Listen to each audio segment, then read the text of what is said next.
Estamos ao vivo. Pessoal, boa tarde, boa noite para quem está nos acompanhando. Meu nome é Tabata Amaral, sou ativista pela educação, deputada federal por São Paulo, e hoje tenho a honra de poder moderar esse webinário que trata de um tema tão importante. A gente sabe que o coronavírus ele está expondo e aprofundando as muitas desigualdades que nós temos no Brasil e não é diferente com a educação. E é sobre isso que a gente vai conversar hoje. Como que a pandemia do coronavírus ela está afetando os estudantes de forma completamente diferente, e a gente tem aqui pessoas que eu admiro, que eu acompanho o trabalho, então muito obrigada a cada um de vocês. Daqui em alguns minutinhos nós vamos ouvir os parlamentares que estão presentes, mas também o Ricardo Henriques, que é superintendente executivo do Instituto Unibanco, a Tássia Cruz, que é professora da Escola de Políticas Públicas e Governo da Fundação Getúlio Vargas, em Brasília, e o David Plank, que é professor pesquisador da Escola de Educação da Universidade de Stanford, nos Estados Unidos. Só para vocês entenderem de onde surgiu essa conversa. Os parlamentares que estão organizando, nós criamos uma coalizão durante esse momento de pandemia, porque nós somos os parlamentares que coordenam a Comissão Externa de Acompanhamento do MEC, que foi uma comissão que foi criada no último ano, para que o Congresso pudesse fazer um trabalho muito mais próximo de fiscalização, de acompanhamento do Ministério da Educação. Com a pandemia, a gente teve a proibição do funcionamento das diferentes comissões, mas a gente entendeu que era muito importante que o nosso trabalho não parasse. Exatamente pelas razões que nós vamos discutir aqui hoje, cada vez mais se faz mais urgente que a gente também pense e contribua para encontrar soluções nesse momento tão desafiador. Então, ao longo da conversa, eu vou puxando os parlamentares para também se apresentarem, mas só apresentando. O coordenador da comissão é o deputado João Campos, o relator, eu sou a relatora, o vice-coordenador é o deputado Felipe Rigoni, e temos também no time de relatores, de subrelatores, a deputada Luísa Canziani, o professor Israel, o deputado Eduardo Bismarck, o deputado Aliel Machado e o deputado Tiago Mitrô. Então, agradeço a cada um dos parlamentares presentes, obrigada por estarem participando e organizando esse evento com a gente, agradeço aos nossos convidados e queria fazer uma breve fala sobre esse momento que a gente está enfrentando e, na sequência, passar a palavra para os nossos convidados. Como eu estava falando mais cedo, esse é um momento muito desafiador, em que nós temos uma série de perguntas e muitas poucas respostas. Mas o que fica muito evidente é que em um país tão desigual como o nosso, a crise, ela se desdobra em uma série de crises. E quando a gente fala de educação, a gente sabe que enquanto alguns alunos com mais condições, que estudam em boas escolas, conseguem continuar os seus estudos, a realidade é muito diferente para os alunos mais pobres. A fome está batendo pela primeira vez, ou novamente, na porta de muita gente. Alguns alunos porque seus pais ficaram desempregados, porque estão passando fome, estão indo para o sinal, estão tendo que encontrar uma maneira de levar comida para casa. A gente sabe que em muitas moradias, as pessoas acabam dividindo um número muito pequeno de cômodos, muitos estudantes não têm acesso à internet, a equipamentos adequados para acompanhamento das aulas. Então, de fato, em um país como o nosso, em que a gente vê realidades tão distintas, quando a gente fala de educação não presencial, quando a gente fala de um novo calendário da educação, quando a gente fala da data do Enem, a gente tem que olhar para essas desigualdades e para o que está acontecendo nesse momento de pandemia. Então, mais uma vez, muito obrigada por terem topado essa conversa, para mim é realmente uma honra, e eu espero que a gente saia daqui com alguns aprendizados, com certeza com muitas perguntas, mas também com alguns caminhos para que a gente não deixe ninguém para trás. E aí, só para quem está nos acompanhando, vocês já podem ir mandando as perguntas para a gente, é só colocar nos comentários, e assim que os nossos convidados fizerem as apresentações e os parlamentares fizerem suas perguntas, a gente vai lendo as perguntas de vocês também, então já podem ir mandando. Dito isso, prometi que seria breve, porque a gente está aqui para debater e para ouvir vocês. Eu gostaria de convidar o professor David Plank para trazer uma perspectiva internacional e tudo que ele vem estudando até então de como que a pandemia, como o coronavírus, se relaciona com essa desigualdade da qual a gente estava conversando. Professor? Professor, está no mudo o seu. Ah, perfeito. Ok. Agradeço o convite e é uma honra e um prazer estar aqui com os meus colegas e amigos Ricardo Henriques e Tássia Cruz. E peço desculpas em avanço, porque eu falo português, mas não muito bem, então me desculpe. Eu trago umas notícias de Califórnia, e as notícias não são boas, mas a consolação é que a situação brasileira é mais ou menos a mesma do que aqui em Califórnia. E a situação é muito difícil, mas é muito difícil. Os desafios que o Brasil enfrenta são os mesmos que enfrentamos em Califórnia, e a insuficiência completa das nossas respostas aqui e ali é óbvio e potencialmente catastrófica nos dois sistemas, especialmente para os milhões dos alunos que já eram longe e abaixo do padrão nas escolas. A situação educacional hoje em Califórnia é desastrosa. As escolas foram fechadas no começo de março e não reabrem antes de julho ou agosto. O governador anunciou ontem que, por causa da crise e do colapso econômico, o orçamento do sistema educacional será reduzido por ao menos 10% no ano que vem. Não teremos nenhuma mediação de desempenho dos alunos neste ano, nem exames, nem provas, nem notas nas salas de aula. O SAT, que corresponde ao Enem no Brasil, foi cancelado, que complica muito o acesso dos alunos às universidades aqui em Califórnia. Como o Brasil, os Estados Unidos é um país federativo e a responsabilidade principal para a gerência das escolas fica ao nível local. Só Califórnia tem 1.000 e poucos distritos locais. As respostas deles à crise variam bastante, mas em geral são fraquíssimas. Vemos um pouco de inovação e muito improvisação, até nos distritos mais privilegiados. Nos distritos mais vulneráveis, urbanos e rurais, a fraqueza das respostas ameaça a perda completa de um ano letivo e a ampliação das inequidades vergonhosas que já caracterizam o nosso sistema educacional.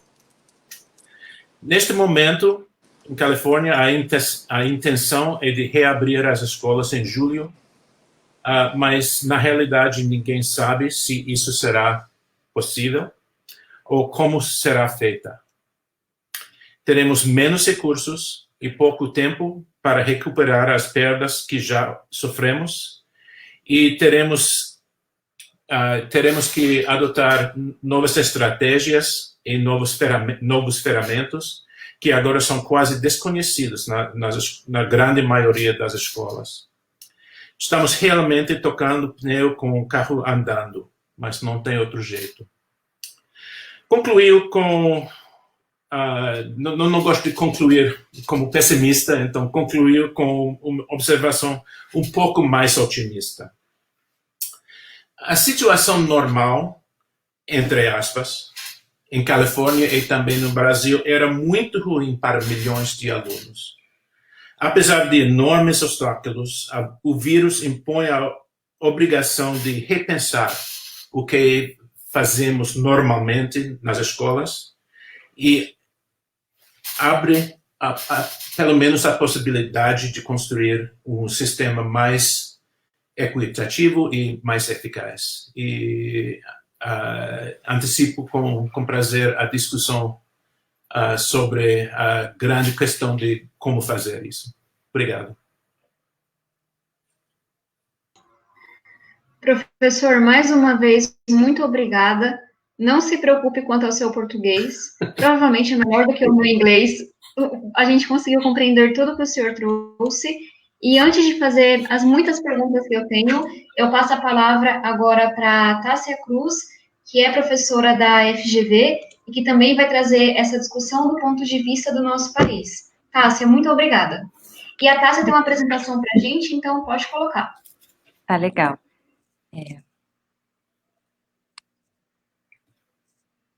Deixa eu colocar aqui.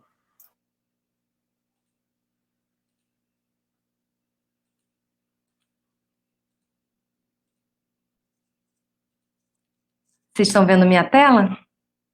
Só para confirmar.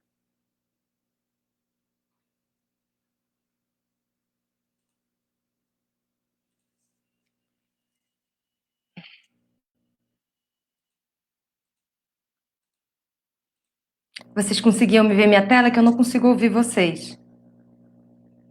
Sim. Perdão. Eu estava vendo, saiu agora, mas tá. estava funcionando. Tá, então vou voltar, desculpa.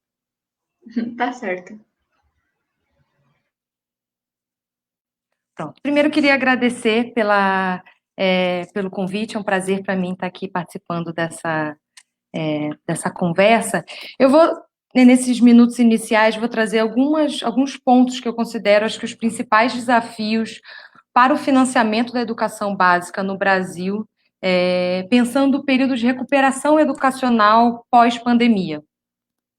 E a primeira questão que eu acho que é importante a gente discutir é que haverá, a recuperação educacional pós-pandemia exigirá um aumento de despesas. Por quê?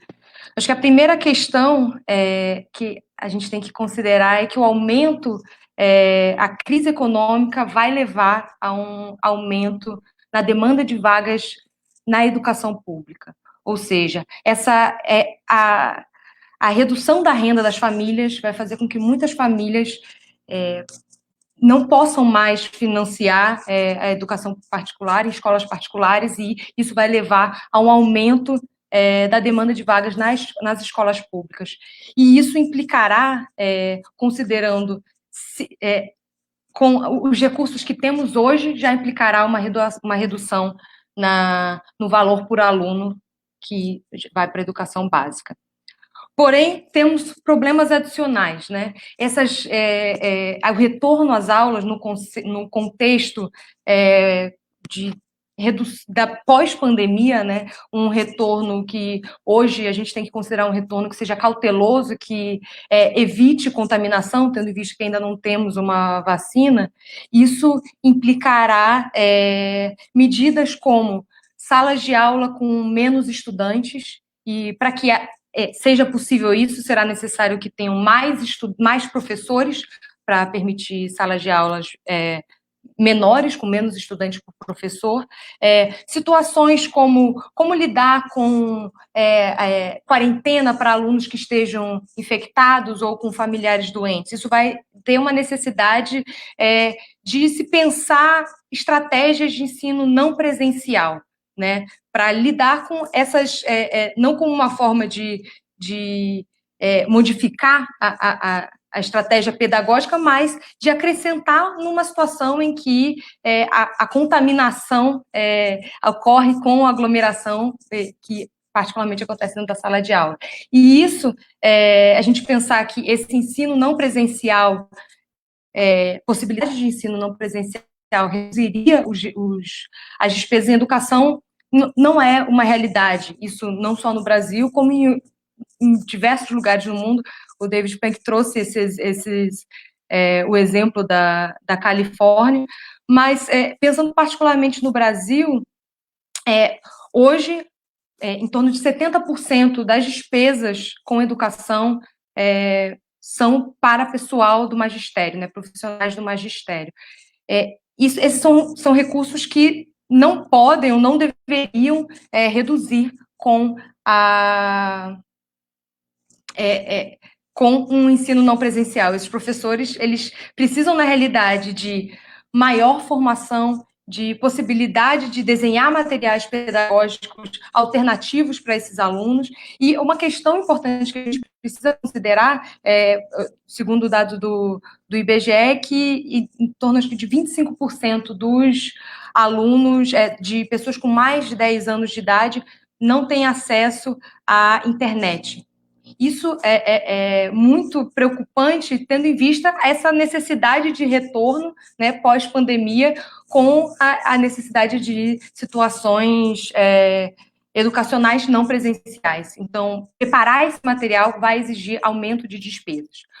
Porém, a gente vai ter que lidar com uma situação que, assim como na Califórnia, vai acontecer aqui, que é uma redução muito significativa de receitas tributárias. Por mais que existam estratégias para tentar lidar com essa redução imediata dos estados e municípios, vai haver uma maior redução de receitas. E essa redução não vai ser igual, né? O Brasil, como é um sistema federativo, e a arrecadação por impostos que vão para a educação, ela já é desigual, e é isso aqui o que eu quero mostrar nesse gráfico que vocês estão vendo, em que esse NSE quintil é o nível socioeconômico para diferentes, para alunos aqui mais à esquerda, que vem de mais baixo nível socioeconômico versus mais alto nível socioeconômico. Esses dados são de 2016 e já existe uma desigualdade muito grande educacional. Essa desigualdade vai aumentar.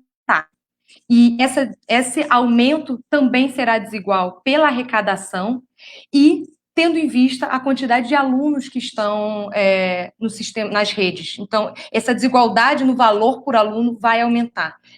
E eu acho que, já para finalizar, meu próximo slide é o que a gente tem que fazer em relação a isso. E aqui eu quero fazer um apelo para considerar o Fundeb. O Fundeb já é uma discussão que já vinha acontecendo, mas a gente não pode considerar o Fundeb como uma questão pré-pandemia. O Fundeb é justamente uma política que serve para lidar com o principal efeito da pandemia na desigualdade educacional. Então, a gente deveria estar pensando o Fundeb como um assunto da pandemia e não como um assunto pré-pandemia, para lidar com as desigualdades que já existiam, mas que vão ser acentuadas com a pandemia, a partir tanto da necessidade de aumento de recursos e com essa questão da redução das receitas tributárias. Eu vou ficar por aqui, também fico à disposição para falar mais sobre financiamento da educação na nossa discussão em perguntas e respostas. Obrigada. Tássia, muito obrigada. Eu concordo 100% quando você diz que Fundeb é um tema extremamente importante para ser debatido dentro desse âmbito da pandemia. A gente sabe que o Fundeb é responsável por quase metade do financiamento da educação básica no Brasil, e eu acho que a gente deve retomar esse assunto no final. Eu agradeço que vocês estão fazendo apresentações curtas, mesmo sabendo o tanto que vocês têm para compartilhar, porque centenas de pessoas estão nos acompanhando, literalmente, e a gente está recebendo muitas perguntas. Então, é bom que a gente consegue também interagir com essas perguntas que estão vindo. Eu passo agora a palavra para o Ricardo Henriques, que eu já tive a honra de ouvir recentemente, e para dizer que eu estava muito animada para essa conversa também, porque ele estaria com a gente. Então, Ricardo, sua vez agora. Muito obrigada. Muito obrigado, deputada Tabata, todos os deputados presentes. É uma honra poder estar aqui com o David e com a Tássia. Então, só seguindo, né, dado a já os ângulos colocados, acho que talvez, diante do tema, a primeira questão é só sublinhar que a crise escancarou as desigualdades, né, que nós já tínhamos, né? Ela coloca meio no meio da sala, a partir da pandemia, as diferenças sobre como se proteger, certo? Então, só o dado óbvio que todos sabemos, mas o isolamento social efetivo, a rotina de higiene, como lavar as mãos com frequência, circular de máscaras, o acesso aos exames de coronavírus, o acesso a uma boa rede de proteção de saúde, ficou evidente que isso é somente para alguma parte da população, né? Isso não é para todos. E é óbvio, quando se desdobra para a rotina dos sistemas de ensino, né, a gente vê que a suspensão das aulas, a da política econômica, diz o seguinte: por que não fazermos o ajuste de contas com as nossas desigualdades estruturais que não servem para mais nada?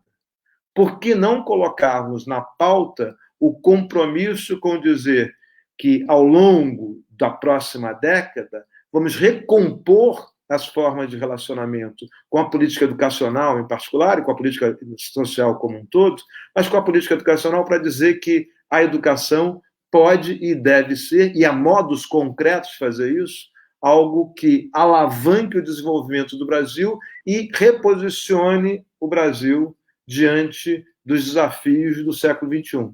Muito tem que ser feito para entender as restrições orçamentárias que estão colocadas, para entender os perfis de vulnerabilidade que estão colocados e para criar condições objetivas de reconfiguração do plano estratégico e estrutural de desenvolvimento da sociedade brasileira. e a educação pode ser o vetor. E aí queria voltar com essa ideia não paradoxal de redução das desigualdades futuras e referência de organização do bem-estar. Só para provocar o debate. Excelentes provocações. Uma coisa sobre a qual eu venho matutando já há um tempo é o quanto a necessidade da gente pensar uma educação para o futuro se tornou ainda mais urgente. Porque a evolução tecnológica já estava empurrando a gente para repensar a educação. E agora ela se tornou ainda mais presente, mais próximo de todo mundo, né? Agradeço demais a exposição de vocês três. Gostaria de passar agora a primeira palavra ao deputado Thiago Mitrô, que, como ele se explicou no começo, terá que sair um pouco mais cedo, mas quem também tem um convite para todos. Thiago, está conectado ainda? Estou por aqui. Tá ótimo. Bom, boa noite a todos, aos nossos expositores aqui. Muito obrigado pelas contribuições. Vou fazer um comentário breve aqui também. Acho que os expositores são vocês e não nós aqui, deputados. A gente está aqui para ouvir e para aprender. E aproveito até para agradecer a Tássia aqui pelo trabalho do D3E, aquele bookzinho que eles fizeram sobre o Fundeb me ajudou muito a entender melhor a questão. Então, o que vocês estão produzindo aí, pode ter certeza que chega até a gente e nos dá subsídio para a nossa tomada de decisão.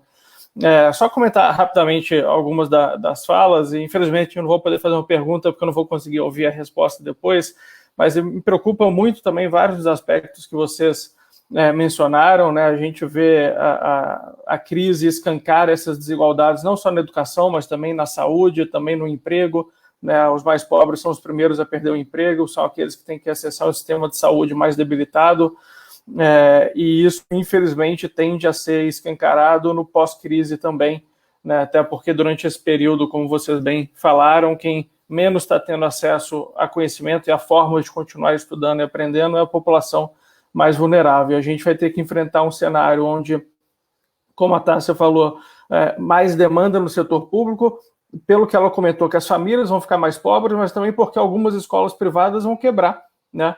Nesse período, a gente vai ter também uma diminuição da oferta, porque creches pequenas, a gente fala às vezes de empresas, escolas, acho que são grandes empresas muito ricas, mas tem pequenas creches, pequenas escolas que infelizmente não devem conseguir sair da crise da mesma forma que entraram.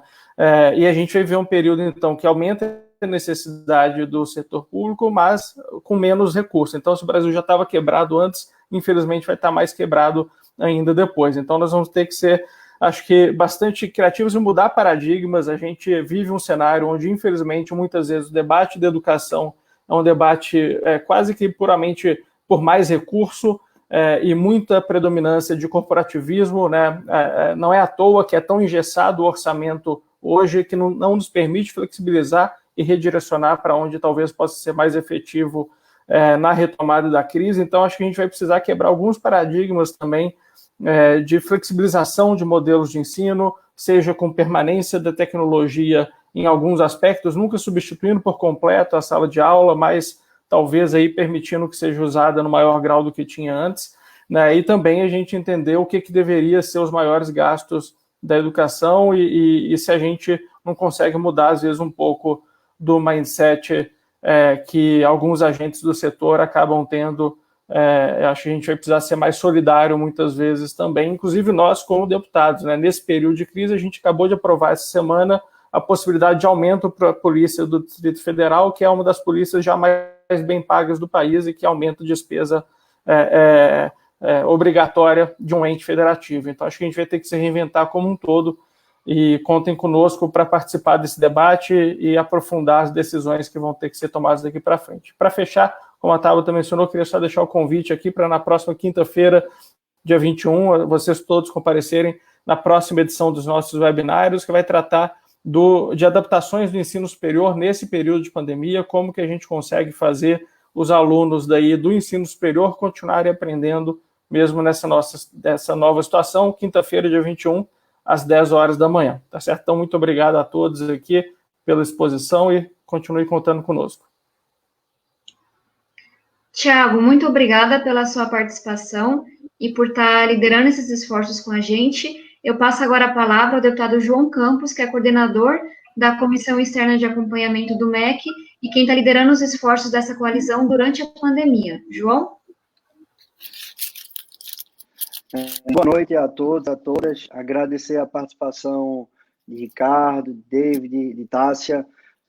Saudar os colegas deputados aqui presentes também que estão acompanhando, e todos que acompanham também de suas casas através das redes. Eu acho que esse debate é fundamental, a gente poder falar sobre a desigualdade educacional, que é um grande problema brasileiro. Quando a gente fala em desigualdade, inicialmente vem a imagem na cabeça apenas da desigualdade de renda. Talvez seja a maior delas no Brasil, mas a desigualdade educacional, que também é uma consequência e se retroalimenta da desigualdade educacional e de renda, mas a gente tem que botar um olhar muito claro. E imagino que o nosso esforço deve ser para reduzir essa desigualdade, principalmente nesse momento, e essa preocupação que fica claro que é coletiva nossa, de como aprender e poder aperfeiçoar o nosso sistema num momento como esse, pegando as lições e implementando aquilo que deve vir não só durante o tempo da pandemia. Quando a gente fala, e vários professores têm falado disso no nosso webinar passado, que eu mediei também, foi bem citado, um desafio histórico da escola é aproximar os pais da escola. Agora a gente está vendo uma grande aproximação de preocupação, de poder acompanhar o próprio aprendizado, a aprendizagem do aluno em casa, de preocupação com a ementa, como é que vai funcionar o formato. Então, como é que a gente faz para poder manter essa aproximação de pai e mãe com a escola? Como é que a gente discute a tecnologia não como uma substituição do ensino presencial, mas como uma ferramenta adicional de estar presente no dia a dia da escola para ajudar a superar isso?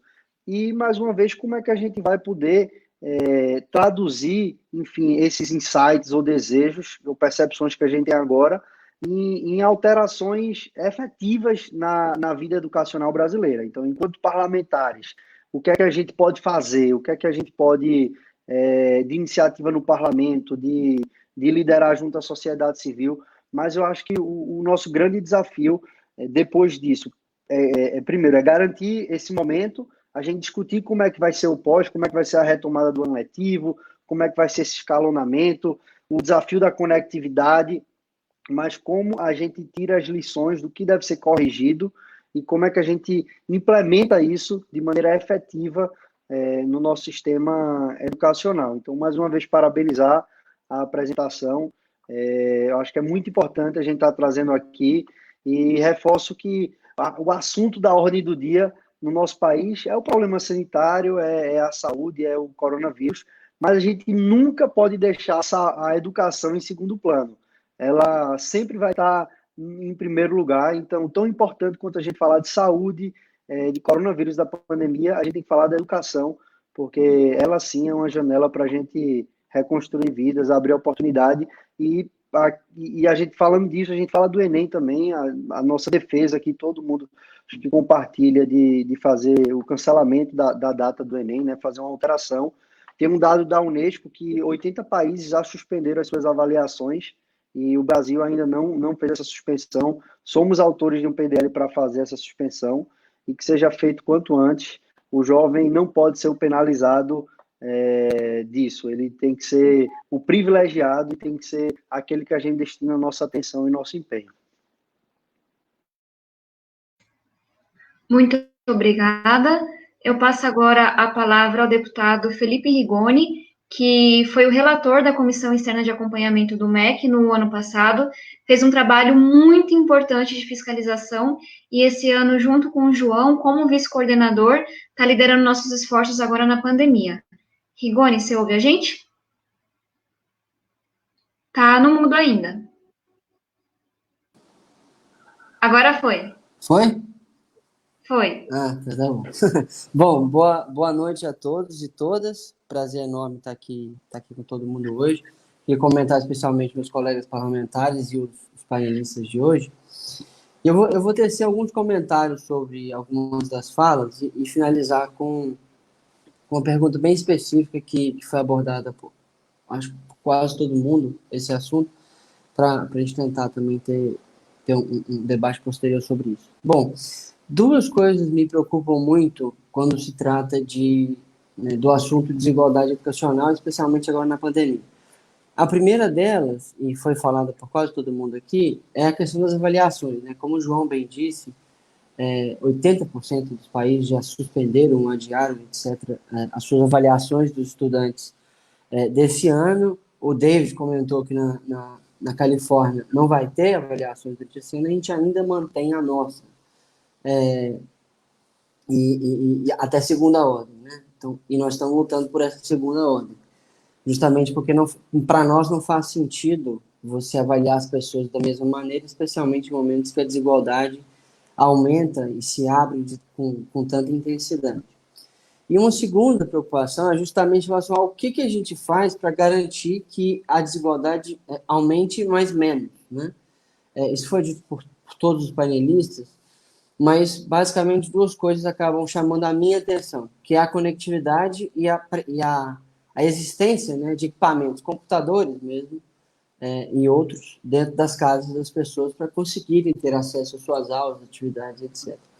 E o Ricardo disse muito bem, ele pincelou sobre o fato da gente possivelmente fazer uma conectividade patrocinada, ou seja, o Estado comprar dados para as pessoas, mas para além disso, como muita gente não tem computador ou equipamentos que deem acesso a essas coisas, a gente vai ter que fornecer a essas pessoas que não têm essa condição esse equipamento, né? Isso naturalmente tem um aumento de custo grande, o que põe de lado as discussões sobre se a educação não presencial era mais barata ou não. Não é como a Tássia disse, e a gente acaba percebendo por isso.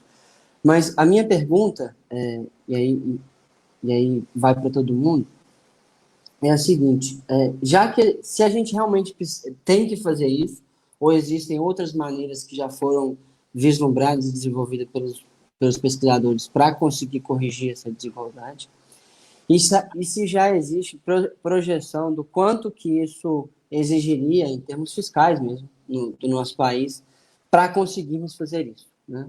Seja durante a pandemia, ou como o Ricardo bem disse, aproveitando esse momento para mudar um pouco os paradigmas educacionais e trazendo isso um pouco mais para o futuro, né? Ou seja, quanto que isso vai custar para nós e se existem outras soluções para a gente corrigir a desigualdade, além dessa questão da conectividade de equipamentos.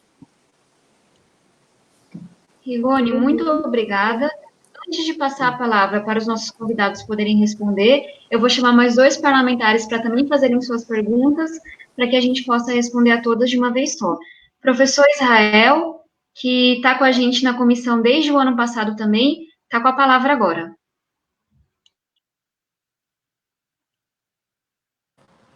Obrigado, gente. Quero cumprimentar todos vocês. Fico muito feliz por recebê-los aqui, professor David Blank, professora Tássia Cruz, que é minha professora, viu, gente? Excelente professora. E professor Ricardo Henriques, do Unibanco, nós já tivemos a oportunidade de conversar nas reuniões lá da frente de educação. Eu quero fazer alguns comentários. Primeiro que, na nossa coalizão de deputados, cada um ficou responsável por uma área do Ministério, e a minha responsabilidade esse ano é sobre avaliações. Ano passado foi sobre formação de professores. E agora nós acabamos de apresentar à coalizão uma avaliação periódica que nos deixou muito preocupados, porque o Ministério tem decidido manter a data da prova do Enem. Nós ainda não temos informações precisas sobre como vai ser a questão do SAEB, e tudo isso está apontado nessa avaliação periódica que hoje foi apresentada à nossa coalizão. Eu ouvi muito atentamente todas as falas, percebi, primeiro, uma coisa, que se a Califórnia está com dificuldades, imagina o Brasil, né? E a avaliação da professora Tássia também, que é uma avaliação que diz o que nós vamos precisar, né? A recuperação vai aumentar nossas despesas, nós estamos diante da iminência de uma queda de arrecadação tributária. E a fala do Ricardo Henriques, que para mim foi uma fala de propor um novo futuro, né? Agora, eu queria trazer um pouquinho das nossas dificuldades objetivas. Hoje, nós não temos uma coordenação nacional. O Ministério da Educação abriu mão de exercer esse papel. E um dos motivos para a existência dessa coalizão é que, no ano passado, nós, deputados, percebemos que seria essa a atitude geral do MEC.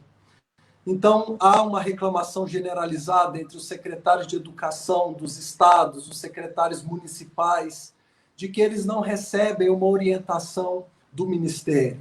Esse seria o momento do Ministério fazer, por exemplo, Felipe Rigoni, as avaliações dos custos, mas como o Ministério sequer produziu um planejamento para pós-pandemia, a gente não tem essa avaliação de custos. Nós estamos fazendo um voo sem equipamentos de navegação aérea. Essa é a verdade, né? É como se o comandante tivesse abandonado a cabine. É isso que eu tenho sentido. O Ricardo Henriques falou sobre alguns debates super importantes, por exemplo, pensarmos numa nova aplicação do FUST, né? Aí o João Marcelo, do Todos pela Educação, veio lá e emendou, temos que pensar no FUSTEL também, que é maior do que o FUST, né? E a gente está num debate aguerrido sobre adiamento do Enem, mas essa semana a proposta do Ministério da Educação enviada para ser debatida no Congresso ou anunciada é uma proposta de proibição da discussão sobre ideologia de gênero na escola. É isso que eu quero dizer, né? É essa situação que nós estamos vivendo. Quando 80% dos nossos estudantes estão sem aula, a discussão é se vamos discutir ideologia de gênero na sala de aula. Olha que sala de aula, que ideologia de gênero. Então, é muito triste a situação que nós estamos vivendo, né? Infelizmente, nossa coalizão percebeu, e a Frente de Educação percebeu também, lá no passado, ano passado, que a sociedade se encanta com esses temas polêmicos. E que quando eu falar ideologia de gênero, eu vou causar um incêndio nas redes sociais. Mas quando eu falar de FUST, FISTEL e adiamento do Enem, né, eu vou ter uma bela interrogação no rosto de cada cidadão brasileiro que não compreende, porque são debates altamente técnicos, né? Bem, então, eu queria fazer uma proposta de debate também para que vocês nos ajudassem, porque nós, deputados, também temos nossas limitações, né? O Congresso Nacional tem atuado, nós temos exercido checks and balances que se espera de nós, né? Mesmo com todo o desgaste diante da sociedade, dessa guerra de narrativas que nós estamos vivendo. Mas há limites para a atuação do Congresso. O Congresso não consegue exercer as funções de um ministério em todos os casos. A gente consegue pressionar, a gente consegue criar uma legislação que coaja, que gere coerção, mas ocupar o espaço a gente não consegue, né? Então eu queria deixar esse ponto do debate, porque eu tenho sentido, e eu confessei isso para alguns amigos da Câmara, que nós chegamos ao limite de exaustão, né? Que é um cabo de guerra muito forte, e que eu já não sei mais como o Congresso poderia contribuir, enfim, para melhorar essa nossa situação e para que a gente possa discutir os temas que são essenciais. Obrigado, Tabata, obrigado, João Campos e Felipe Rigoni, que são nossos líderes aí, e um abraço a todos os colegas deputados que estão presentes, que eu esqueci de cumprimentar. Professor, como sempre, muito obrigada, e saiba que tem muita gente do seu lado nesse cabo de guerra, então a gente vai continuar tentando mais um pouquinho, dia após dia. Eu passo agora a palavra ao deputado Eduardo Bismarck, que também está nesse time desde o ano passado. Muito obrigada, deputado, e passo agora para que você possa fazer a sua pergunta. Obrigado, Tabata. Passar a palavra, abraçar todos os meus colegas parlamentares e, em especial, a vocês três que estão aqui, os palestrantes do nosso segundo webinar, o David, a Tássia e o Ricardo Henriques. Muito obrigado pelas explicações. O meu tema neste ano é sobre alfabetização e inclusão e educação especial. Entendo que as duas são muito importantes. A alfabetização é uma etapa primordial e me preocupa muito a forma como ela está sendo dada agora durante a pandemia. Então, eu vou direcionar o primeiro questionamento para o David, no intuito de ter conhecimento da experiência internacional. Muitos estudos mostram que o período crítico são de 4 meses, para uma eventual abertura, ainda que parcial, das escolas. Não seria melhor a gente aguardar passar esses 4 meses para pensar no formato de aula, ou a gente fazer na alfabetização as aulas online? Atrapalharia a etapa, porque aqui no Brasil, muitos pais, até existem índices que mostram isso, muitos pais não têm a alfabetização completa. Eles sabem até ler, mas não têm a didática completa, não compreendem e não estão aptos a acompanhar um filho tão novo ou especial durante as suas aulas. Então, indago se a gente estaria no momento de aguardar um período de 4 meses para depois pensar em estruturar aulas presenciais, ou com um calendário, vamos dizer, mais maleável, podendo esticar o calendário, ou não. E aí uma pergunta que eu faria para a Tássia seria com relação ao custo, tanto da educação especial quanto da alfabetização. Por quê? No período pós-pandemia, quando a gente tiver a reabertura gradual das escolas, com certeza não vai ser uma coisa do dia para a noite, né? Não vai ser uma coisa imediata com as aulas, provavelmente com turmas parciais, vai ter ainda uma parte online. Se há estudos falando sobre esses investimentos, o poder público vai ficar obrigado a colocar equipamentos na casa dos alunos. Para a educação especial, vai ter que levar uma professora para dentro da casa do aluno, né? Aquela professora que acompanha o aluno especial. Muitas famílias não têm equipamentos de informática suficientes para acompanhar as aulas de todos os filhos. E a realidade no Brasil são de famílias grandes, de 3, 4, 5 filhos, nas classes mais baixas. Então, qual que é o papel do poder público nesse cenário? Ele vai, mesmo no pós-pandemia, ele vai investir dentro da residência das pessoas, vai doar equipamentos, inclusive equipamentos para a inclusão, equipamentos inclusivos para a educação especial e para a alfabetização, mandando professores para casa, né? Então, essa é a minha preocupação enquanto subrelator da alfabetização e da educação especial, porque eu entendo, volto a dizer, só para finalizar, a alfabetização é uma etapa importantíssima, talvez a mais importante do aspecto da área educacional. O aluno só cresce, só pode aprender matemática, ciências e as outras lições se ele estiver plenamente alfabetizado. Muito obrigado, renovo meu abraço a todos e a quem nos assiste agora. Bismarck, perguntas muito relevantes. Muito obrigada mesmo. E como eu sei que surgiram muitas perguntas e eu, se fosse você, já estaria completamente perdida, eu vou recorrer aos universitários, porque o time está aqui me ajudando. Agradeço ao Pepe, ao Jackson, a todas as equipes dos parlamentares que fazem parte da coalizão, e vou tentar retomar um pouquinho das perguntas que foram feitas para poder direcionar para vocês, pode ser? E aí, novamente, cada um tem 5 minutos. Para mudar um pouco a ordem, acho que a gente pode fazer o inverso. Começando pelo Ricardo, Tássia e o professor David Plank. Então, vou colar, gente, porque foi muita coisa, eu não quero deixar nada de fora. Um tema que surgiu muito forte e que o professor Israel e o deputado João Campos trouxeram com muita ênfase é a questão do Enem. A gente falou muito da desigualdade, a gente sabe que a realidade de estudantes das classes mais altas e das classes mais baixas é completamente nesse período, e todos que estão aqui presentes nessa reunião nesse momento, se eu não me engano, estão trabalhando muito para que a gente tenha o adiamento do Enem. E eu gostaria de ouvi-lo sobre isso. Acho que é algo super importante, e talvez se o Ricardo pudesse falar um pouquinho de como que a desigualdade impacta nessa avaliação que é tão importante para o nosso país. Tivemos também uma fala super importante em relação ao ensino remoto.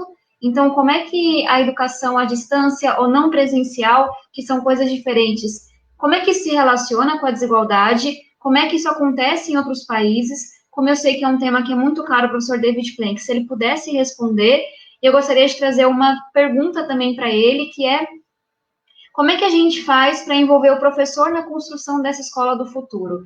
Então, qual é o papel do professor, especialmente no pós-pandemia, e como que a gente pode apoiá-lo para que ele, enfim, possa realizar todo o seu potencial nesse período que vem? E eu gostaria também de fazer uma pergunta aqui, Tássia, achei. Tássia, eu acho que a pergunta do Rigoni seria importante que você endereçasse, porque ele traz muito essa questão dos custos, né? Então, as redes estão preparadas para absorver essas novas matrículas que vão surgir, como você falou? Você acha que a gente consegue ter alguma estimativa de quais serão os custos envolvidos? Como que vai se dar essa dinâmica no pós-pandemia? Espero não ter confundido vocês ainda mais, tentei agrupar aqui as perguntas, mas sintam-se à vontade para comentar sobre o que vocês quiserem. Se a gente puder começar com o Ricardo dessa vez? Com prazer. Começando com a questão que está ligada ao Enem, eu acho que liga, referindo a uma frase que o deputado professor Israel colocou, eu acho que há a falta de um gabinete de crise para fazer a gestão da pandemia, tá? Na verdade, expressa, acho que, uma certa visão coerente do governo federal, que é um negacionismo da situação da pandemia que nós estamos vivendo. Tá? Uma certa síndrome do negacionismo, tá certo? Que desconsidera milhares de vidas que estão sendo ceifadas, tá? E promove uma travessia irresponsável para esse período. E é evidente que manter a data do Enem é de uma absoluta irresponsabilidade. Nós fizemos no Instituto Unibanco um levantamento de 27 países, desses 27, 22 imediatamente suspenderam, e todos estão caminhando a suspender as provas de acesso à universidade, além de todos os dados que já foram feitos antes, falados antes sobre suspensão de avaliação. Basicamente pelo seguinte: a gente sabe que esse momento é de enorme delicadeza nos planos de estudo de todos os jovens que estão no terceiro ano pleiteando entrar na universidade, mas isso é muito mais intenso, a situação de vulnerabilidade, para aqueles que têm situações muito mais precárias de estudo. Né? Mesmo tendo a capacidade de ter conectividade por um pré-pago, é totalmente diferente aquele jovem que está estudando pelo celular do que o jovem que estuda pelo computador.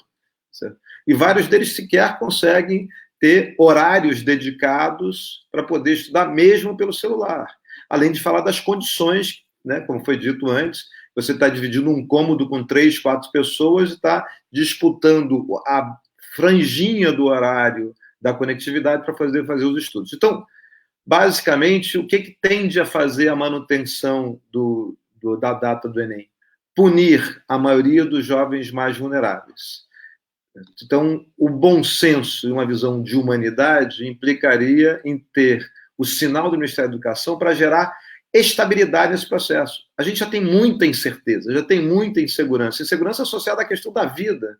Quanto mais nesse momento em que os jovens estavam totalmente mobilizados para fazer o Enem, é necessário que você produza estabilidade, coloque na mesa universidades, estudantes, sistema de ensino privado, sistema de ensino público, e defina que vai suspender, como se dará o processo e quais serão as possíveis novas datas dessa agenda do Enem.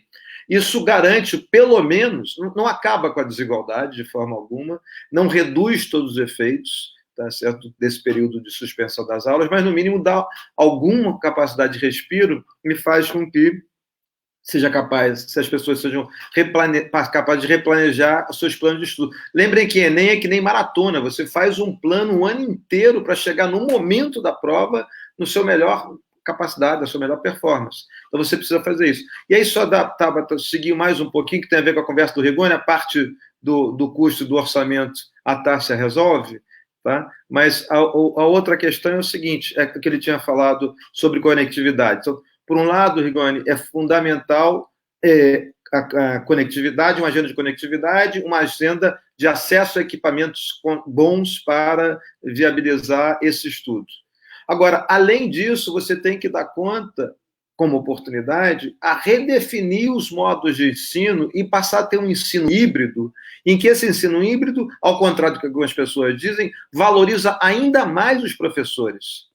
Consegue dar conta de, eu preciso de professores dedicados, que usem simultaneamente a aula presencial e as aulas à distância, conseguindo fazer, obviamente, metodologias, né, na nomenclatura mais tradicional, metodologias ativas que consigam fazer com que os alunos sejam autores, sejam protagonistas, que eles sejam capazes de construir narrativas próprias, etc.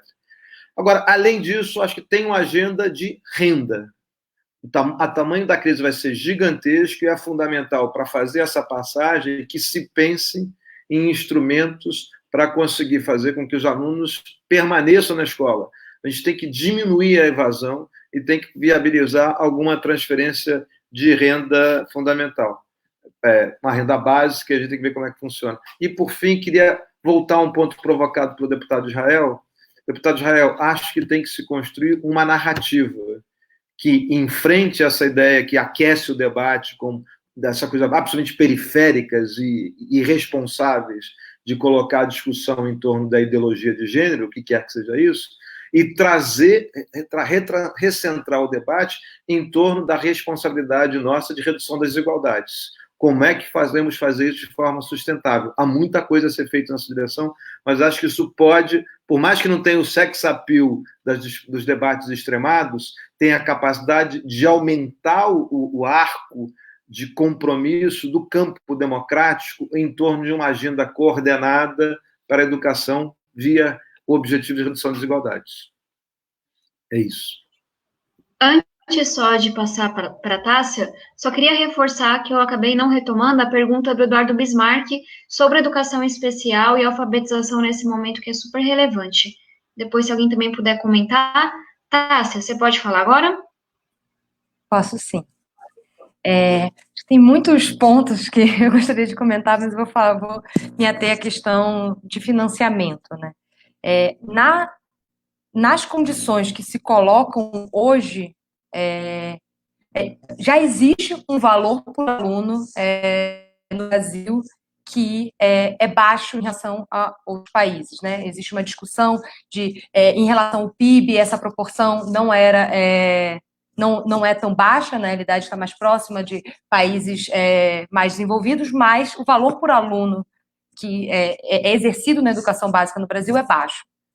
Isso vai piorar, né? Porque vai ter menos recursos com os recursos que hoje são destinados à educação, né? Então, a menos que haja um esforço maior, isso vai piorar. E isso vai piorar de forma desigual, né? E aí, o que isso implica para o que a gente precisa pensar daqui para frente, né? Então, o que isso implica, pensando especificamente sobre ensino online, quais são os custos que isso vai trazer com a entrada de novos alunos, tudo isso vai implicar em aumentos de custos. Então, a discussão de o que seria uma educação ideal, pensando pré-pandemia, ela já era difícil e complexa. Ela já exigia aumentos de recursos para a educação. E numa situação de crise fiscal ainda mais significativa, somada a uma crise de aprendizagem que vai acontecer de forma desigual, em que certos grupos de alunos que já eram desfavorecidos, vinham de contextos vulneráveis, vão se tornar ainda mais vulneráveis em termos de aprendizagem, tanto porque nesse período muitos alunos não estão tendo acesso a nenhuma ferramenta educacional, porque não tem acesso à internet, a computador, mas também porque o contexto em que ele vive é mais vulnerável, é mais difícil para ele perde parte do que ele já vinha aprendendo antes. Então, não só ele está aprendendo menos durante esse período, ou não está tendo acesso, ele está perdendo mais do que outros alunos que também não estariam aprendendo. Então, a gente está reforçando muito essa desigualdade. E só para lidar com isso, já exigiria um esforço maior em termos de orçamento. Então, então a gente está lidando com um problema muito grave, né, que vai reduzir recursos sob as condições atuais, né, em que os recursos vêm do mínimo constitucional, mais redistribuição de recursos, transferências intergovernamentais, enfim, todas essas fontes de recurso vão diminuir, e vão diminuir de forma desigual. O que a gente pode fazer em relação a isso? E aí entra a discussão, que eu acho que uma questão que o Tiago trouxe inicialmente, né? O que seria repensar flexibilizações. E aí eu acho que é importante a gente pensar isso de forma cautelosa. O que seria flexibilização? E flexibilização, por um lado, pode ser formas de melhorar as práticas pedagógicas para dar mais apoio para os alunos mais vulneráveis, mas isso não deve significar flexibilização nos recursos que vão. Pelo contrário, nessa situação a gente tem que pensar que, sim, se a gente quer fazer essa revolução que o Ricardo Henriques trouxe, né, que isso deveria nos trazer, nos dar força para pensar que a mudança pós-pandemia deveria vir pela educação, o desenvolvimento do país deveria vir através da educação. Isso implica num esforço maior do Estado para reduzir essas desigualdades que já existiam e que vão ser ainda maiores. E isso, acho que só trazer uma questão que é muito importante, que a gente precisa estar atento, que é a questão do mínimo constitucional. Existe o mínimo constitucional dos estados e municípios, né? No âmbito federal, isso é impactado pelo teto dos gastos, e apesar dos recursos diminuírem nos próximos, que a gente tem essa expectativa de redução, na Califórnia vai ser 10%, imagina no Brasil, como o professor Israel levantou. Isso vai implicar em menos recursos indo para a educação. Se a gente existem evidências que o mínimo constitucional é importante para garantir o mínimo de recursos para a educação. Então, a gente se preocupar com flexibilização que não implique em redução de recursos para a educação, né? Flexibilizar tem que ser olhado com muito cuidado, né? Tem que ser olhado como inovar, e não permitir que essas desigualdades aumentem ainda mais, com redução de recursos para quem mais precisa. E aqui, só para conectar com essa questão de inclusão, e particularmente de educação especial, alfabetização, e aí acho que cada grupo que a gente pensa, né, cada grupo de estudantes vai ter uma preocupação específica de como lidar com isso em termos do ensino não presencial.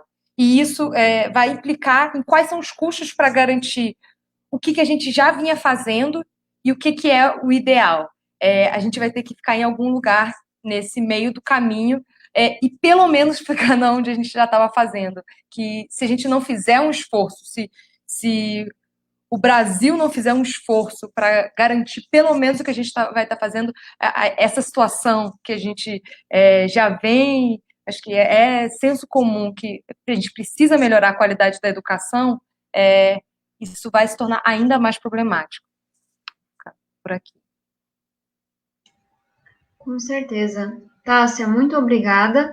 Passo agora para o professor David Plank, só lembrando que nós teremos agora depois uma rodada de perguntas do público e eu volto para vocês mais uma vez. Professor? Ok. Tem demais a dizer, mas queria responder brevemente ao professor Eduardo, que as evidências internacionais mostram que o ensino online pode funcionar bem para os alunos do classe média alta, mas não funciona bem para os alunos vulneráveis, por falta das condições mínimas em casa, falta de pais ou educados ou engajados, E o problema é até maior com os alunos mais jovens, não é? Esse processo da alfabetização é um processo muito complicado, muito delicado, e não tem bons programas, não tem software, não tem mecanismos para alfabetizar jovens online. Precisa a participação do professor. E queria enfatizar o protagonismo central do professor nas mudanças que querem ver na escola do futuro. Nós falamos de ensino híbrido, parte online, parte presencial. Falamos de mudanças significativas da utilização das novas tecnologias nas salas de aula e fora das salas de aula, mas sob a direção do professor. E o importante é de reconhecer que a grande maioria dos professores brasileiros, como os professores norte-americanos, não sabem nada disso. Não entendem as novas tecnologias, não sabem como e que implementar novas tecnologias na sala de aula, e especialmente com alunos participando na sala de aula um dia por semana, ou 2 dias por semana, e fora da sala de aula 3 dias por semana. É uma tarefa muito difícil, muito complicado sustentar o engajamento do aluno na escola quando o aluno não está na sala de aula. Então, o que quero dizer é que os professores vão precisar de muito apoio, muito formação para conseguir mudar a escola e a instrução que os alunos recebem. E temos que prover esses recursos para formar um professor bem diferente do que o professor de antes e o professor de hoje. Professor, perfeito. Acho que para muitas pessoas, inclusive para as famílias, está ficando muito evidente que qualquer modelo de educação não presencial ou modelo de educação do futuro vai precisar contar muito com os nossos professores. E para isso eles precisarão do nosso apoio de uma formação muito mais bem feita do que acontece hoje, tanto na formação inicial quanto na formação continuada. Pessoal, eu passo agora as perguntas de todo mundo, de quem está nos acompanhando. Temos centenas de pessoas nos acompanhando por diferentes plataformas. Muito obrigada. Aí eu peço ajuda para os universitários colocarem a pergunta aqui. A Natália Pio mandou: suspendendo as avaliações, qual seria a proposta para os alunos terminando o ensino médio esse ano, que estariam ingressando em universidades ano que vem? Eu só vou fazer um breve comentário, porque o professor Israel acabou de comunicar ao grupo que o Ventralb, na CNN, afirmou que vai manter a data do Enem. Então, me entristece essa insistência, dado toda a discussão que a gente está tendo hoje, mas tenho certeza que lá na Câmara continuaremos com o nosso trabalho, com a nossa luta. E aí, só queria começar a responder a pergunta da Natália, antes de passar para a próxima, que o que a gente está defendendo é uma readequação do calendário escolar. Então, o que a gente quer é que o ministro da Educação sente com as redes estaduais, que são responsáveis pelo ensino médio público, sente com as universidades, institutos federais, para que juntos possam chegar a um novo calendário. Então, não é o fim do Enem, é um adiamento do Enem em alguns meses, para que a gente não deixe ainda mais os estudantes para trás. Mas aí a gente pode se aprofundar mais nesse debate depois, e até se o professor Israel quiser entrar, como ele está puxando muito essa discussão na Câmara, fique à vontade. Vamos ler a próxima pergunta? Opa, perfeito. Aqui é do João Marcelo Borges, que é um grande parceiro nosso pela educação lá na Câmara, ele é de Todos pela Educação, e ele mandou: pergunta para o David.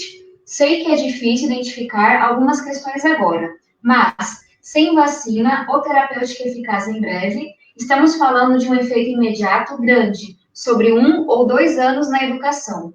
Mas sobre a corte na escola hoje, não devemos começar a pensar em prazo mais longo, 5 a 10 anos? Então, essa foi a pergunta do João Marcelo. Vou ler a próxima pergunta. Pronto. Opa. Tudo bem. Professor, quer dizer alguma coisa? Não, espera, tudo bem. Tá certo. Eu vou ler algumas perguntas para a gente conseguir voltar a palavra para vocês três, tá bom?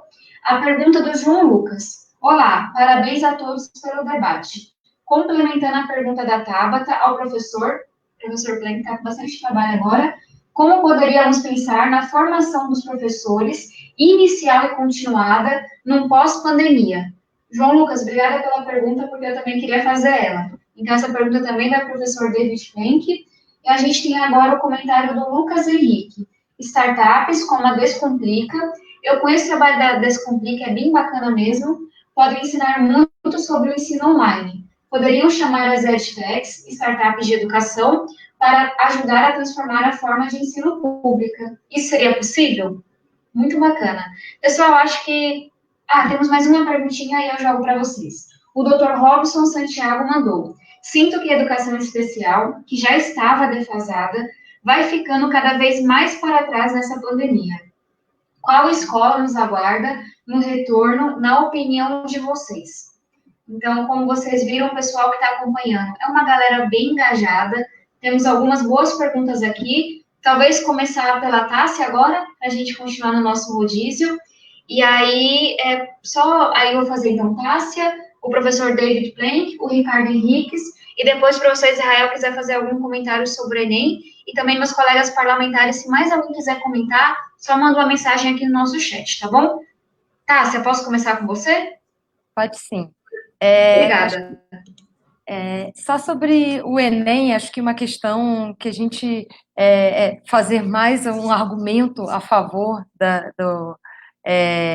do Enem ser não acontecer, como foi feito na Califórnia, mas sim o prazo ser modificado.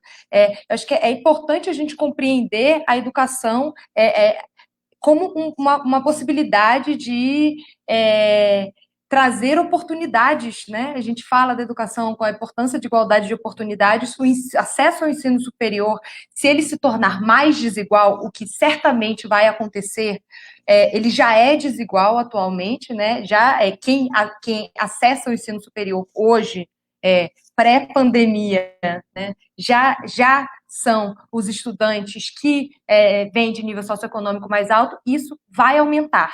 Isso provavelmente vai aumentar com a mudança no prazo. Sem a mudança no prazo, isso vai aumentar muito. Ou seja, quem vai ter acesso ao ensino superior vão ser, de forma ainda mais desigual, ainda mais injusta nesse sentido, vão ser os alunos mais ricos.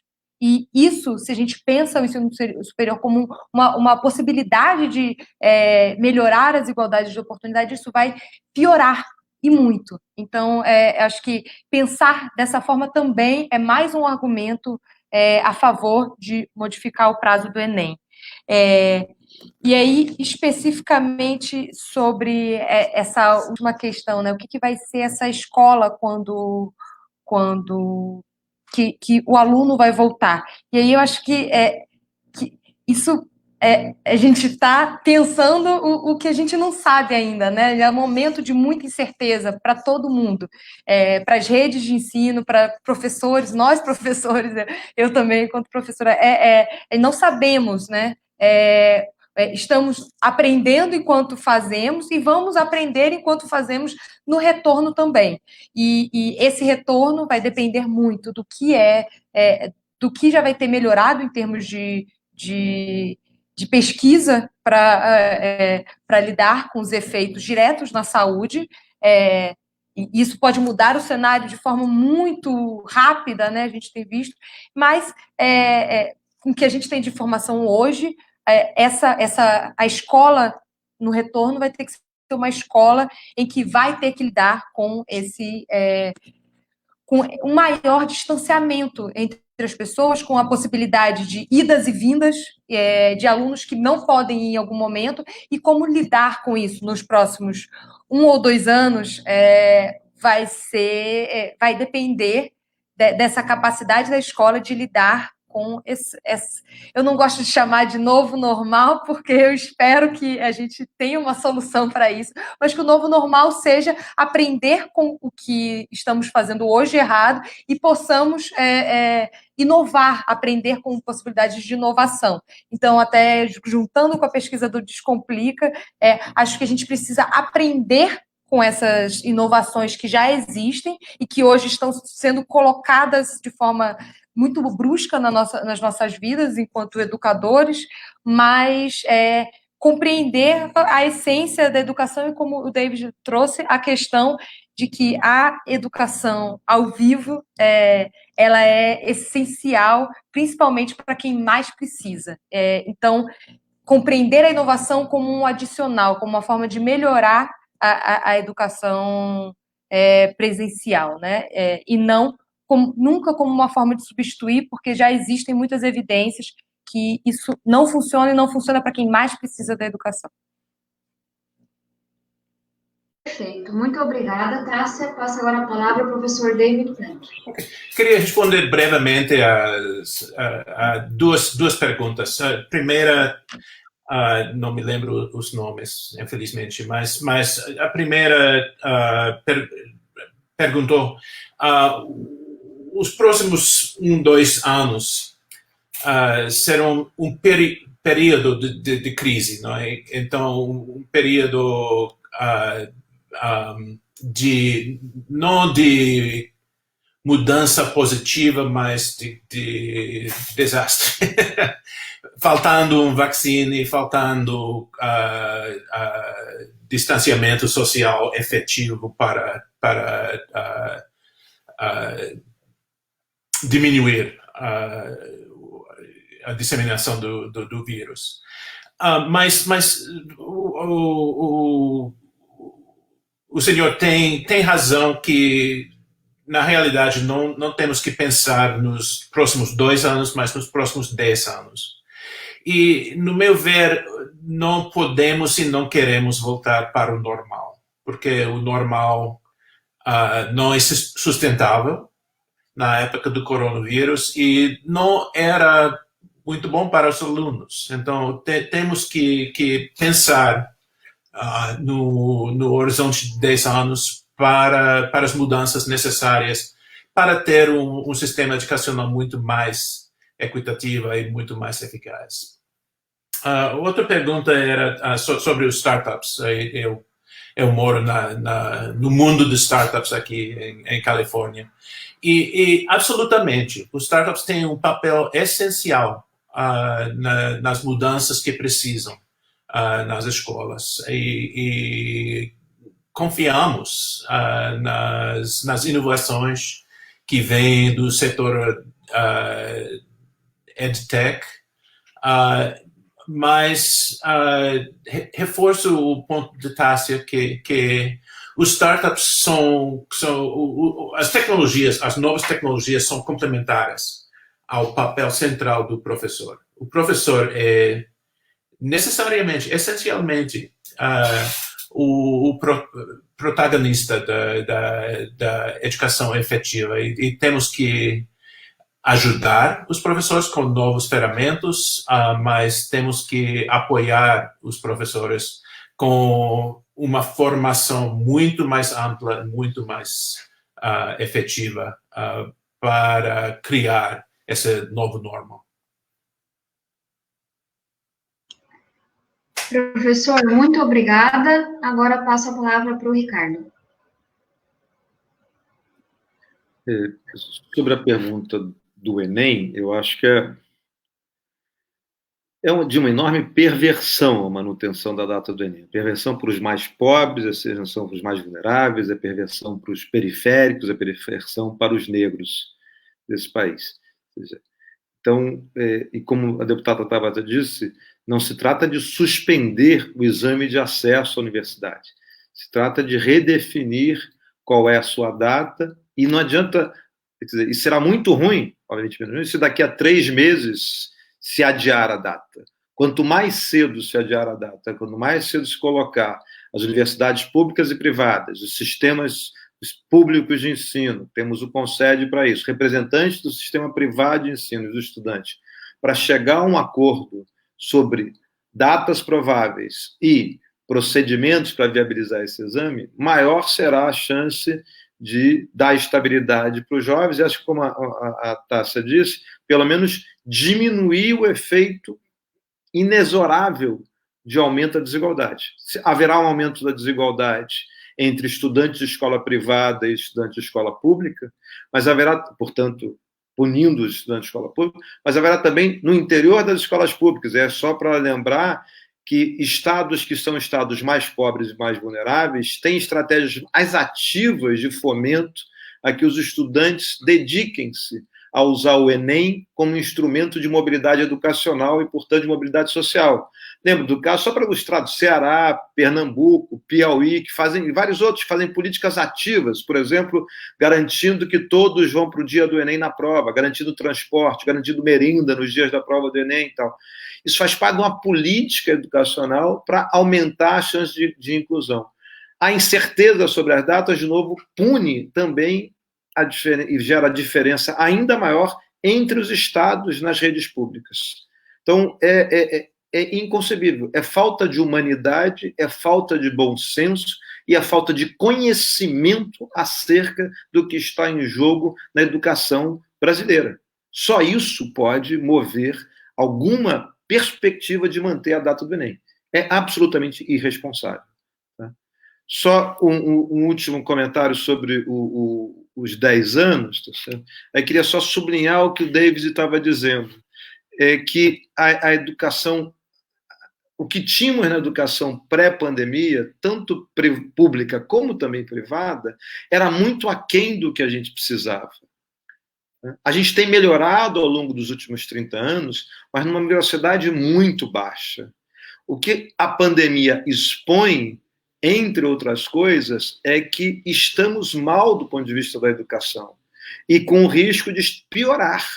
Então, a oportunidade que se faz hoje é entender que a pandemia terá impactos diretos e imediatos aí por 2 anos, sem dúvida, certo? Sem dúvida, isso implica não negar a pandemia, não negar o coronavírus, mas que a gente precisa reconstruir um projeto que aí, a pergunta do João Marcelo faz todo sentido, é um projeto de vários anos. Certo? Mas é um projeto de vários anos que digo o seguinte, olha, olhemos para trás, vamos ver que não estava bom, que tínhamos que antes andar mais rápido, e agora temos que ter a noção de que, dado que a brecha vai aumentar, que a distância vai aumentar, vamos ter um projeto de sociedade, vamos envolver a classe média, vamos envolver a elite, vamos envolver o setor produtivo, vamos envolver, obviamente, o Congresso, vamos ver os vários poderes e dizer o seguinte, municípios, estados e governo federal. Vamos repactuar essa visão e vamos aproveitar para ficar mais próximos do que são os desafios contemporâneos. Então, a pergunta do João Marcelo é muito importante. E aí, só para juntar, a pergunta que eu não sei, não gravei o nome, só a pessoa que falou sobre a questão da educação inclusiva, sobre pessoas com deficiência, é a expressão desse desafio de uma década. Porque a gente já é punitivo para as pessoas com deficiência.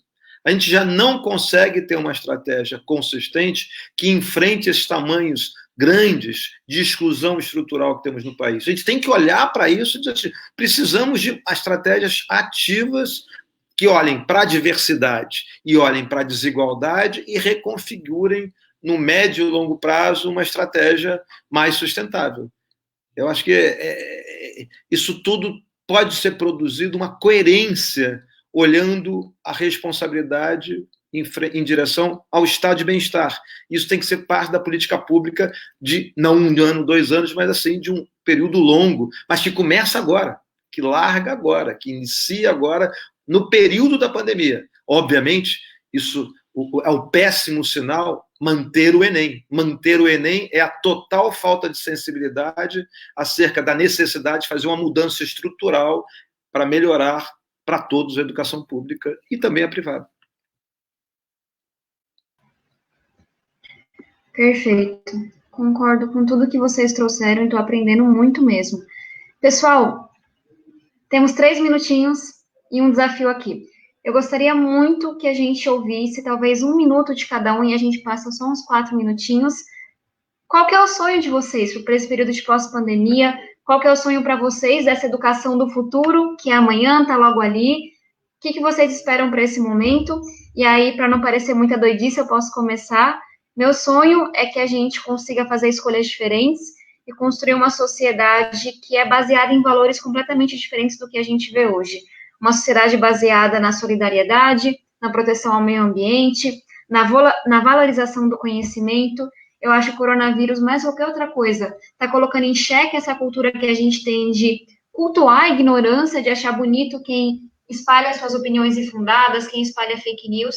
E eu espero que a gente saia dessa valorizando a educação, a ciência, entendendo que o conhecimento salva. E eu estou chamando isso de novo iluminismo. E aí eu queria ouvir um pouquinho de vocês. Talvez começando pelos nossos convidados, Ricardo, Tássia, professor David Blank, e aí depois convidar os nossos parlamentares para, em 1 minutinho, falarem um pouquinho dos sonhos que os movem nesse momento. Pode ser? Só para a gente terminar um pouquinho mais animado, que a batalha que temos adiante é muito dura. Bem, o meu sonho converge com o seu, Tabata. Eu acho que é o sonho de valorizar a ciência, valorizar a solidariedade e valorizar a ideia de que é possível termos uma estratégia educacional organizada pela garantia do direito a todos de uma educação de muita qualidade. Ou seja, é possível a gente fazer uma estratégia clara de acerto com a nossa dívida histórica, reconhecimento do racismo que temos, reconhecimento do padrão de desigualdade altíssima que sempre fizemos e dizemos o seguinte: vamos, neste momento da pandemia, reconfigurar no arco amplo de sociedade, uma visão que seja a favor de uma sociedade mais justa, mais equânime, mais sustentável, e que olhe nos olhos de cada um de nós e diga assim: poxa, vamos colocar esse país num outro patamar? Vamos dar conta de dizer que é possível sonhar e tornar efetivo, de modo pragmático, a ideia de uma sociedade mais justa, mais inclusiva, mais dinâmica, a serviço de um país com capacidade de transformação? Tomara que a gente use a educação nessa direção. Estamos unidos nesse sonho. Tássia e professor? Bem, qual o meu sonho? Eu acho que sim. Acho que um dos comentários aqui foi que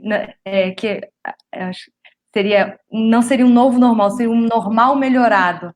Então, vou aproveitar essa deixa e acho que o normal melhorado seria um normal em que dizer que a educação vai ser transformadora, vai ser o eixo pelo qual o desenvolvimento do Brasil pós-pandemia, que vamos sair dessa através da educação, se implique em questões reais, práticas, implique em reduções de desigualdades educacionais, implique em escolher a educação como política prioritária de fato. Isso significa colocar a educação à frente, não só no discurso, mas na prática, em termos de recursos em todos os sentidos, né? De as pessoas se dedicarem de fato e de políticas que garantam a educação ser prioridade. Antes de passar para o professor, só convidar quem está nos acompanhando a colocar nos comentários qual que é o sonho de vocês, qual que é a sociedade que cada um vai ajudar a construir no pós-pandemia, que a gente vai mostrando aqui na tela. Professor? O meu sonho é mais modesto, mas até mais radical que os outros. É o sonho de um professor bem formado, bem pago, respeitado e capaz de responder às necessidades diversas e profundas de todos os alunos brasileiros. Não tenho nada a comentar, eu concordo 100%. Os parlamentares que estão com a gente, se alguém quiser, só abrir o microfone e falar. Deixa eu ver. Bom, Eduardo Zigoni. Meu sonho também passa por uma sociedade mais justa e igualitária, como disse aí o Ricardo Henriques. E que os jovens, as crianças, tenham uma oportunidade no futuro, independente de classe social. E é para isso que eu trabalho, esse é meu sonho, não só pós-pandemia, mas ideal de vida. Eu venho do município de Aracati, no interior do Ceará, conheço uma realidade bem diferente, e eu quero que aquele jovem, e aí exemplificando, personificando no jovem de Aracati, que ele tenha as mesmas oportunidades e os mesmos e a mesma qualidade de vida que outros de outras cidades, não só do Brasil, mas como do mundo tenham. É essa a minha luta e o meu sonho. E para isso, desculpa, para concluir, isso só será possível através da educação. Tá me ouvindo, Thales? Estamos te ouvindo, pode ir lá. Meu sonho é muito simples e muito difícil de alcançar. Meu sonho é com um Brasil com igualdade de oportunidades. No fim das contas, um Brasil que qualquer pessoa, independente de cor, de credo, de deficiência ou de qualquer outra característica, tenha capacidade de fazer as escolhas que ela quiser para a própria vida. E um Brasil que tenha, na ciência, no humanismo, no progresso de todo mundo, as bases da sua convivência. Só pode ser alcançado através da educação. Eu também chamo isso de novo iluminismo. Tá certo. Mais alguém quer trazer algum comentário, professor? Então, fala aí. Pronto. O meu sonho é que o menino pobre ele tenha o mesmo ponto de partida que o menino rico. E que esse ponto de partida seja essa escola de qualidade. Que ninguém fique para trás pelo berço em que ele nasceu, né? Seja esse berço uma simples manjedoura, ou seja um berço de ouro, que isso não seja o fator que vai definir aonde esse menino vai conseguir chegar, qual vai ser o ponto de partida dele. E eu tenho o projeto Bora Vencer, falo como o Felipe, né? A necessidade de igualdade de oportunidades para a gente parar de perder tantos prêmios Nobel nas nossas comunidades pelo Brasil afora. Pessoal, são com esses sonhos em mente que eu me despeço de cada um de vocês, os nossos convidados, Tássia, professor, Ricardo, muito obrigada. Desculpa, João, você gostaria de compartilhar o seu sonho também? Também. Então fala aí, eu já faço o encerramento. Eu sonho com um país justo, um país onde as diversidades sejam celebradas e não perseguidas, onde as pessoas tenham oportunidade, tenham vez, tenham voz, e onde a educação não seja só uma prioridade do discurso, mas seja uma prioridade de vida das pessoas, dos gestores e de quem está disposto a fazer a política pública. Eu acho que só a educação liberta, só ela transforma. Então, tem que deixar de ser discurso, ser vida, ser prática de cada um que está disposto a fazer a diferença. Perfeito. Agora, pessoal, encerro com esses sonhos. Muito obrigada mais uma vez aos nossos convidados, a todos os parlamentares que me ajudam a ter um pouquinho mais de ânimo no nosso trabalho, ao de fato estarem colocando a educação no foco do debate, no centro do debate. Agradeço a cada uma que acompanhou essa discussão e espero que nos lembremos desses sonhos durante esse momento tão difícil que estamos vivendo, no momento que virá, que também vai ser muito duro, a gente não tem ideia de como vai ser, mas eu sei que muitos desafios nos esperam aí nos próximos anos e que a gente nunca esqueça do que aprendemos nessa pandemia, do que aprendemos nessa conversa, que o conhecimento salva, que todos os nossos sonhos, acho que isso é algo muito bonito de se ver, passam pela educação e que literalmente está em nossas mãos fazer escolhas diferentes das que foram feitas no passado, para que a gente construa uma sociedade melhor. Mais uma vez, obrigada por tudo que vocês me ensinaram, foi uma discussão muito rica. Falo em nome dos parlamentares que a nossa batalha continua na Câmara, e muito obrigada por compartilhar a experiência e o conhecimento de cada um de vocês. Muito obrigada e até a próxima. Tchau, pessoal. Obrigado, pessoal. Obrigada.